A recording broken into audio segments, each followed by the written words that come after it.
Welcome to Speak English with me. Improve your vocabulary, grammar, and pronunciation with our engaging lessons. Hey everyone, welcome back to Speak English with me. I'm Sam. And I'm Emma. Today we're talking about something that sounds simple but can become surprisingly stressful when you have to do it in another language, going to the bank.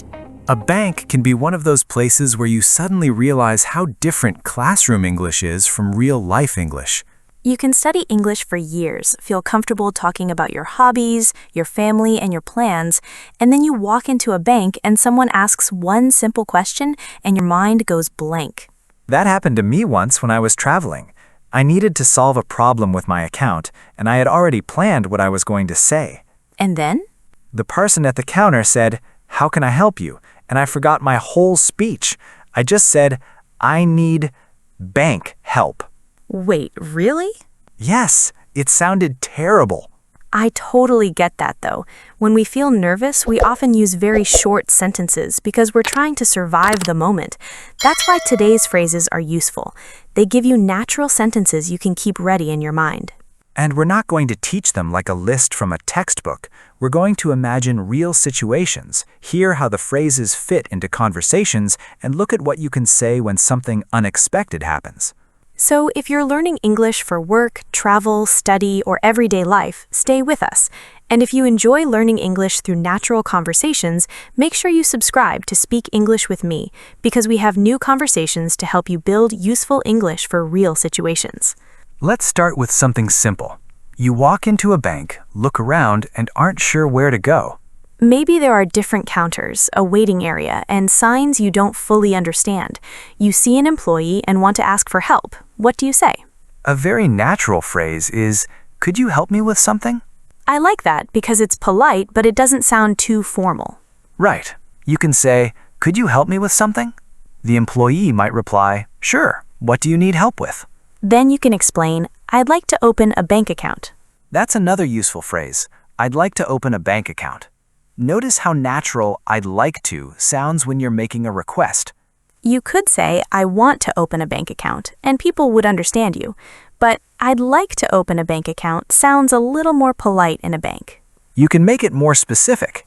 "I'd like to open a savings account," or "I'd like to open a current account." Now, imagine you've never opened an account in that country before. The employee starts asking for documents. That can be stressful, especially if they speak quickly. This is where another useful phrase comes in. What documents do I need?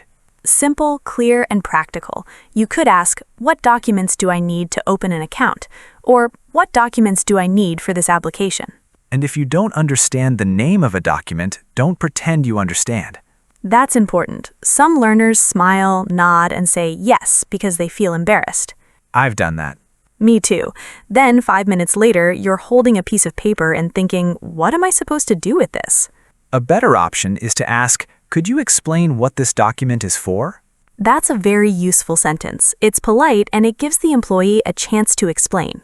Sometimes the problem isn't the English itself. You know the words, but you don't understand what the document actually wants you to do. And there's another phrase when you need a little time. Could you give me a moment to check? Imagine the employee gives you a form with several boxes. You can say, "Could you give me a moment to check this?" You don't have to panic. You're allowed to slow the conversation down. That's a good lesson for English learners in general. You don't have to understand everything instantly. Real communication is not a race. So our first 5 phrases are, "Could you help me with something?" "I'd like to open a bank account." "What documents do I need?" "Could you explain what this document is for?" And "Could you give me a moment to check?" Notice how none of them are complicated. The real skill is knowing when to use them and feeling comfortable enough to say them. We'll keep building from here with situations involving deposits, withdrawals, balances, cards, transfers, and unexpected problems. And when money or a bank account is involved, having the right words can make a stressful situation feel much easier. One thing that can make a bank visit much easier is knowing how to talk about money without feeling nervous about every word.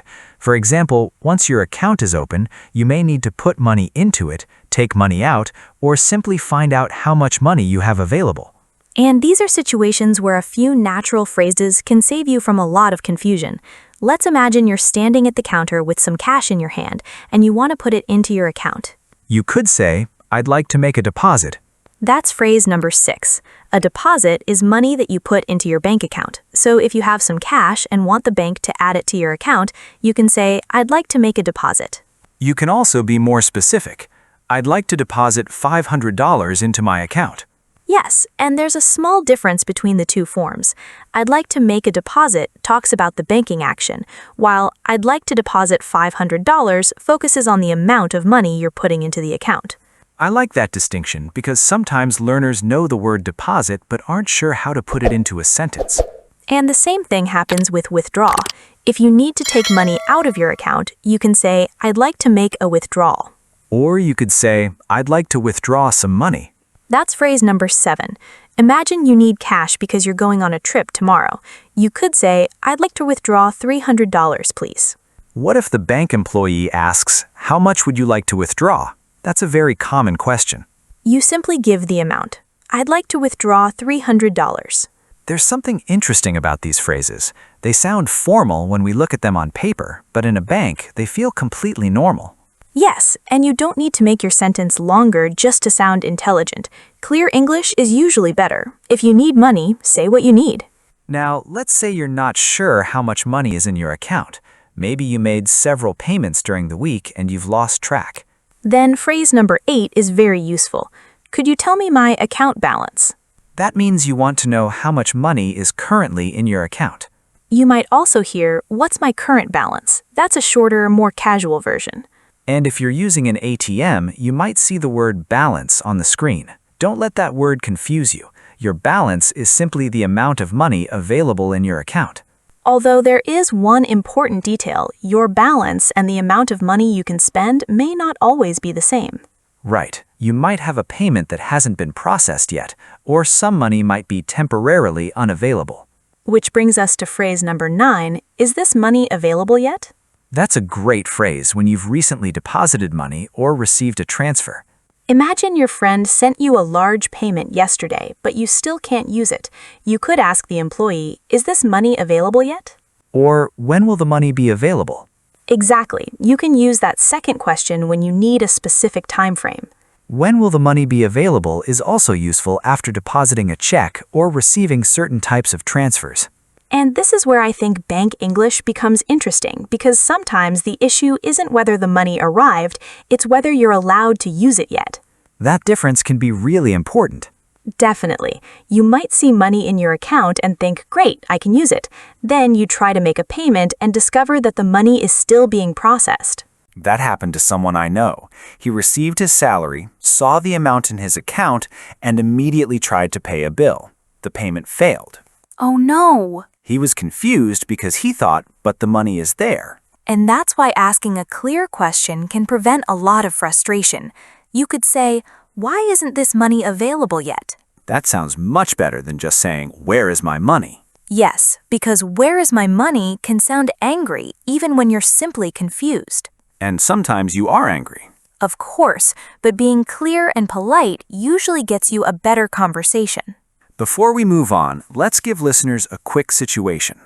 Imagine you've just deposited money, but you can't use it yet. You're standing at the counter. What could you say?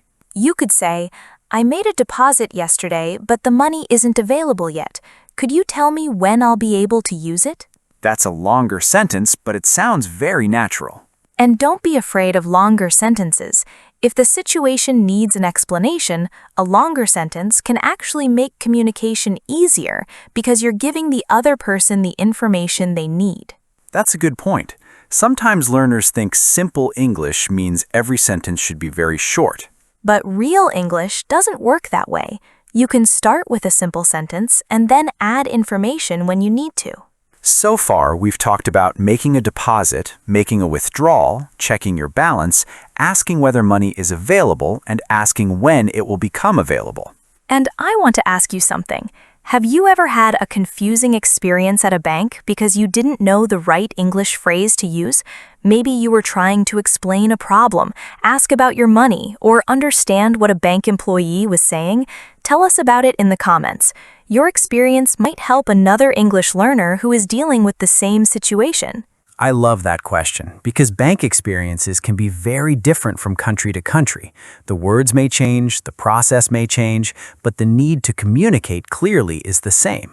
And there's still a lot more to deal with when your bank card suddenly stops working, a transfer doesn't arrive, or you discover an unexpected fee. Those moments can really test your English. And there are also the moments when having the right words can help you stay calm and explain what happened. That calm approach becomes even more useful when the problem is connected to your card, because a card problem can make you feel stuck very quickly. Yes, especially when you're standing in a shop and the person behind you is waiting. Your card doesn't work, you try it again, and suddenly you're wondering whether something is wrong with your account. In that situation, one of the most useful phrases is, "My card isn't working." That's phrase number 11. It's simple, but it gives the bank employee a clear starting point. You can add more information if you know what happened. For example, "My card isn't working. I tried to use it this morning, but the payment was declined." And declined is an important banking word. If a payment is declined, the payment was not accepted. I remember a time when my card was declined while I was traveling. I was sure I had enough money, so I immediately thought, did I lose my card? Did someone use it? Is my account blocked? That little moment of panic is very real. It is. Your brain starts creating 10 explanations before you have any information. Instead of guessing, you can ask, "Could you check what's wrong with my card?" That's phrase number 12. It's useful because you're asking the bank employee to investigate the problem rather than trying to explain something you don't understand. And if they tell you there's a problem with your card, you can ask, "Can I get a replacement card?" Phrase number 13. Maybe your card is damaged, expired, lost, or no longer working. "Can I get a replacement card?" is a natural way to ask what happens next. You could also ask, how long will it take to get a new card? That matters if you're worried about being without your card. Imagine you're leaving for a business trip on Friday and your card stops working on Monday. You might say, "I'm traveling on Friday. Is there any way I can get it before then?" That gives the employee useful information and may help them offer a faster option. Now let's talk about transferring money. Maybe you sent money to another account, but the person says they haven't received it. Then phrase number 14 is, "I made a transfer, but the money hasn't arrived." You can make it more specific. "I made the transfer yesterday, but the recipient hasn't received the money yet." Recipient simply means the person who receives the money. And if you're not sure how long the transfer should take, ask, "How long does the transfer usually take?" I like that question because it doesn't assume something has gone wrong. Maybe the transfer is normal and simply needs more time. Although I know some people who start worrying after 5 minutes. 5 minutes? Maybe 10. That sounds more believable. When money is involved, waiting can feel much longer than it really is. So knowing the normal processing time matters. If the employee says it usually takes 2 or 3 business days, you know what to expect. And if that time has already passed, you can explain the situation clearly. Which brings us to phrase number 15, "I was charged a fee. Could you explain what it's for?" This is useful when you look at your statement and notice a charge you weren't expecting. You don't have to accuse anyone, you can simply ask for an explanation. You could also say, "Could you explain this charge on my statement?" That sounds polite, but still direct. And being polite doesn't mean being weak. If money has been taken from your account and you don't understand why, you have every right to ask questions. You can be calm and firm at the same time. Let's put several phrases into one conversation. I'll be the bank employee. Okay, I'm ready. How can I help you? My card isn't working. I tried to use it twice this morning, but the payment was declined. I'm sorry about that. Let me check your account. It looks like your card may need to be replaced. I see. Can I get a replacement card? Yes, it should arrive within 5 business days. I'm traveling on Friday. Is there any way I can get it before then?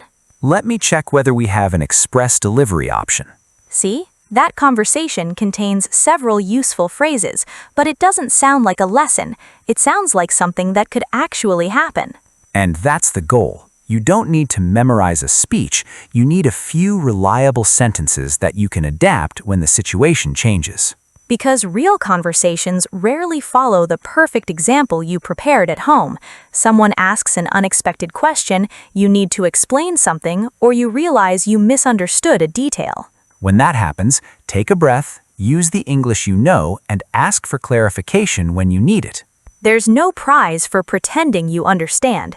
Clear communication matters much more than sounding perfect. And sometimes the most stressful bank conversations happen when you notice something you don't recognize in your account. You look at your statement, see a payment, and think, I didn't make that. That's when phrase number 16 becomes important. I don't recognize this transaction. It's a calm way to tell the bank that you don't remember making a particular payment. You could say, I don't recognize this transaction on my statement. Could you check it for me? And if you think your card information may have been used by someone else, you can say, I think someone may have used my card. That's a serious situation, but notice how you're explaining what you think rather than making a claim you can't prove. Now, imagine you made a transfer, but the money went to the wrong account. That can be terrifying. Very. In that situation, phrase number 17 is, I made a mistake with the transfer. You can then explain what happened. I entered the wrong account number and I'm worried the money went to someone else. The employee may need more information, so be ready to give the date, amount, and details of the transfer. And if you're confused about what happens next, phrase number 18 is, what can I do about it? I really like this phrase because it's useful far beyond banking. When something goes wrong and you don't know the solution, you can ask, what can I do about it? It keeps the conversation focused on solving the problem instead of simply describing it. Now, let's say the employee gives you an explanation, but you're still not sure you understand. Don't just smile and leave. Say, could you explain that another way? Phrase number 19. Maybe the employee uses complicated banking language. You can say, I'm sorry, could you explain that another way?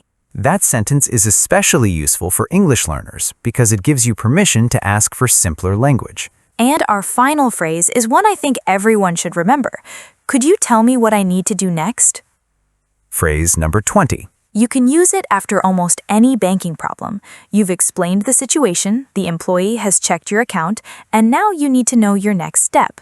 Let's put that into one final situation. Imagine your card was used for a payment you don't recognize. Okay. You say, I don't recognize this transaction. Could you check it for me? The employee checks the account and explains that the payment needs to be investigated. Then you can ask, what can I do about it? And after they explain the process, you can finish with, could you tell me what I need to do next?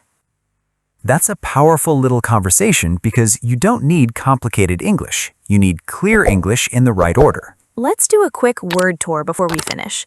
A deposit is money you put into your account. A withdrawal is money you take out. Your balance is the amount of money in your account. A transaction is an action involving money in your account, such as a payment or transfer. A fee is money the bank charges you for a service. And if a payment is declined, it means the payment was not accepted. So today you learned 20 phrases that can help you handle real situations at a bank, from opening an account and making a deposit to dealing with a card problem or an unfamiliar transaction. And remember, you don't have to speak perfect English to communicate successfully. You need useful phrases, a little confidence, and the willingness to ask questions when something isn't clear. Take those 3 things with you the next time you walk into a bank. And hopefully, instead of thinking, I don't know what to say, you'll have the words ready when you need them.